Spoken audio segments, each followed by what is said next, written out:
بسم اللہ الرحمن الرحیم۔ السلام علیکم دوستو، ویلکم ٹو مائی چینل۔ دوستو آج ہم ٹائیفائڈ کے بارے میں بات کریں گے۔ سب سے پہلے ٹائیفائڈ ہے کیا چیز، اس کی وجوہات کیا ہے، علاج کیا ہے، پرہیز کیا ہے، پریونشن کیا ہے، دوائی کون سی استعمال کرنی ہے اور احتیاط کو کیا کرنا ہے، یہ سارا سب کچھ آپ لوگوں کے ساتھ اپنی ویڈیو میں آج شیئر کریں گے۔ تو دوستو ویڈیو آخر تک دیکھیے گا، اور جو لوگ ہمارے چینل میں نئے ہیں اور جنہوں نے ہمارے چینل کو سبسکرائب نہیں کیا تو برائے مہربانی ہمارے چینل کو سبسکرائب کرے اور بیل آئیکن دبائے تاکہ ہر نئی ویڈیو آپ لوگوں تک بآسانی پہنچ سکے۔ تو اب آتے ہیں اپنی ویڈیو کی جانب۔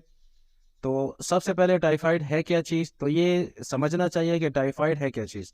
ٹائیفائڈ جسم میں ایک بیکٹیریا ہے جسے سالمونیلا ٹائفی کہتے ہیں۔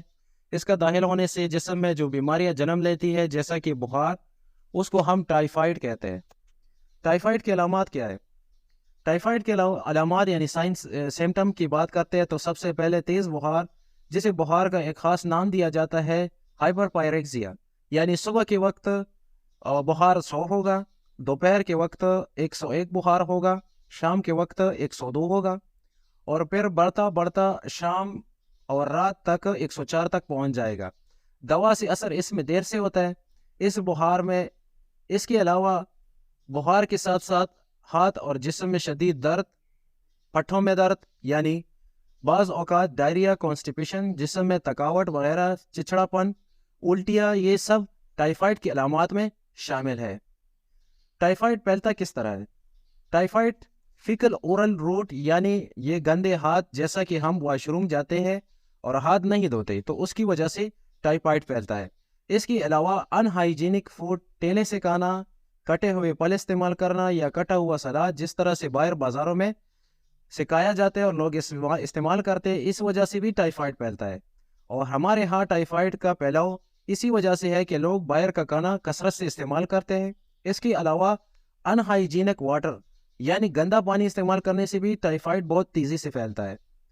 تو یہ چیزیں سارے استعمال کرنے سے ٹائیفائڈ بہت تیزی سے پھیلتا ہے، لہٰذا ہمیں گندے خوراک، کھانا کھانے سے پہلے ہاتھ دھونے چاہیے، یا واش روم سے آنے کے بعد ہاتھ دھونے چاہیے، یا ان ہائیجینک واٹر یعنی گندا پانی جو ہے وہ اس کو استعمال نہیں کرنا چاہیے۔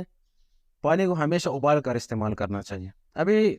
اب آتے ہیں ٹریٹمنٹ کے بارے میں کہ کون سی میڈیسن اس کے لیے جو اثر کرتی ہے اور آپ کو استعمال کرنی چاہیے۔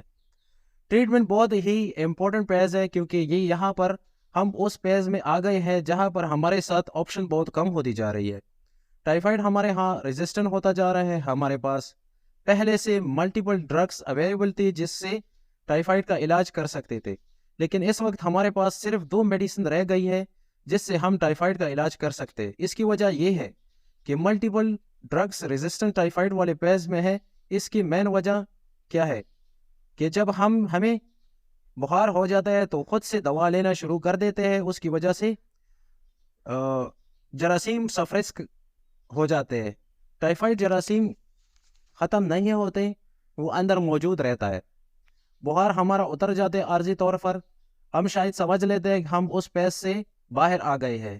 اس لیے بہت ضروری ہے کہ جب آپ کو ٹائیفائڈ فیور ڈائگنوز ہو جائے تو اپنے ڈاکٹر سے کنسلٹ کر کے اس کا ایک کورس ہے دوا کا 10 سے 14 دن کا، یا ڈاکٹر آپ کو بتائے گا کہ کتنے دن تک آپ اپنی دوائی استعمال کریں۔ اگر آپ ٹریٹمنٹ پراپر نہیں لیتے تو اس بات کا شدید اندیشہ رہتا ہے کہ آپ کی آنتوں کو کسی قسم کا شدید نقصان بھی ہو سکتا ہے۔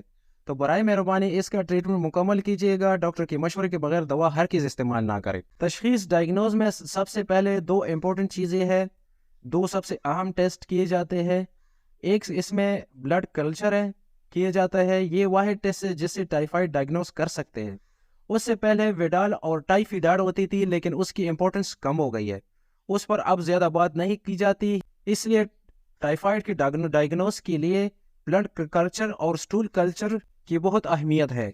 ٹائیفائڈ سے بچاؤ یعنی پریونشن، ٹائیفائڈ سے بچاؤ کیسے کیا جائے؟ لہٰذا سب سے پہلے تو طریقہ یہ ہے کہ اپنے ہاتھوں کو اچھی طرح سے دھو لینا چاہیے۔ کھانا پکاتے وقت بہت احتیاط کی ضرورت ہوتی ہے اور سبزیاں ہاتھ اچھی طرح دھویا کرے۔ اس کے علاوہ باہر کا کھانا بالکل نہ کھائے، پانی ہمیشہ ابال کر استعمال کرے، روزانہ نہائیے، صاف ستھرے رہیے، کیونکہ صفائی نصف ایمان ہے، اور جتنا ہم صاف ستھرے رہیں گے